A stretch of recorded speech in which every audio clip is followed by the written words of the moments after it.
All right, let's quickly go back to Anshul, who's been tracking Tytler at the CBI office right now. Anshul, important to talk about, while on one side we have Jagdish Tytler challenging the CBI to come up with evidence, but on the other side, it's important to highlight the fact that all those victims who have also been eyewitnesses in the Sikh genocide have in fact also gone on, the ones who have gone on to depose have in fact retracted their statement because they claim that they were threatened by Jagdish Tytler. Well, definitely, these are the allegations that have continuously been posed against Jagdish Tytler, and in fact, the senior leadership of the Congress party has also been told that such allegations have been made against them as well. But if you see, the involvement of Jagdish Tytler is not something new. In fact, the Congress themselves during their role had given a clean sheet to Jagdish Tytler in that matter. But yes, the slew of eyewitnesses, the journalists who were present at the spot have clearly stated that Jagdish Tytler was one of the person who was actually involved in this entire matter, and in fact, he was the person who was instigating the crowd, and that is the reason why for past so many years now we are seeing that this case is being probed by the top agencies of India, and still there has been no justice that has been served to all the people who lost their lives, who lost their loved ones, who lost their property in that arson that was carried out in 1984. Since then, Jagdish Tytler has continuously been under the lens of the investigating agencies. Now, new evidences and the new stings that have come to the fore have again reincarnated those questions that were being asked to the Congress party, and especially to Jagdish Tytler. Now, regarding that, Jagdish Tytler has yet again been called for questioning. But yes, the voice sampling that has been taken actually tells a story is that. All right, Anshul, I'm so sorry to interrupt you there. I will come back to you. But in the meantime, we have some very significant reactions that need to be played out. Let's listen into what Jagdish Tytler had to say when... to give you a voice sample. Sir, you were called for voice sampling, so the case is very old. Do you think this is... आज आप CFSL lab आए क्यों आए हैं sir? क्यों आए हैं? It has been 39 years, sir. What do you have to say about this? It has been 39 years, sir. Don't you think that now it's a time for you to closure? Say something. I don't want to say anything. Why, sir? I won't let them do it. Let the government do their own job. So the government is doing their own job. But what do you now regret about what you have done? What have you done? What have I done? Which have you? See again, you are one person. You are one person who makes a person something. What have you done? What have you done? What have I done? Sir, if you yourself said 25 years and now you tell me what you have done. After 39 years, sir. Sir जो voice samples दिए गए कौन सा आरोप लगाया है? Sir, आपको main कौन सा आरोप लगाया? एक जना पुट करे सर, कौन सा आरोप? सर पुल पंगास मामले में जो एक की डेथ हुई, तीन की डेथ हुई थी और आग लगाई गई थी गुरुद्वारा में, उसके लेकर उसके तो बारे हुआ ही नहीं बात.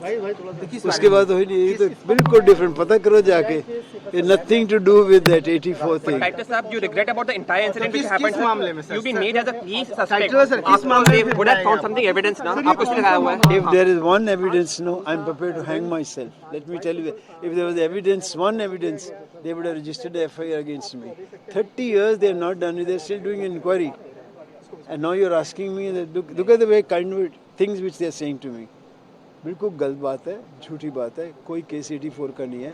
There is something else which they wanted my voice. Sir वो क्या बात थी? किस मामले को लेकर फिर आए सर? आप उनसे पूछिए. Let's quickly go back to Anshul, who continues to stay live with us from outside the CBI office, where the media... All right, let's quickly go across to Sanjay Suri, who's joining us live on this broadcast. Sanjay, important to talk about how significant it is, how significant these voice recordings could prove in this entire case as far as the Sikh genocide is concerned, because let's not forget that this is one case that has been closed thrice by the CBI already.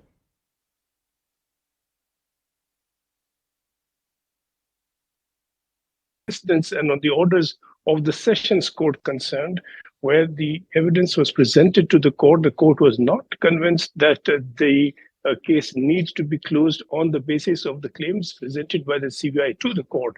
So the independent voice on all these occasions has come from the court, and that has been a voice that ordered the reopening of investigations. So this is a murky area, of course, and it's been a very, very long time that this has been continuing. Now there is a new evidence claimed by way of voice recordings, and that potentially could be a game changer.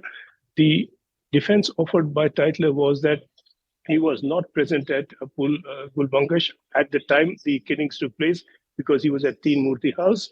But of course, you don't need to be physically there to direct something. There could have been messages, there could have been a phone call, there could have been a voice recording arising from that. But here we are only now repeating what the CBI is claiming. This is a claim that will have to be considered by the court on the basis of the evidence that is being presented to back this claim.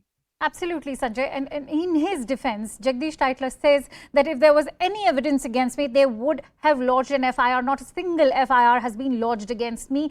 I challenge them to prove anything against me or bring any sort of evidence. How do you assess when he makes claims such as this?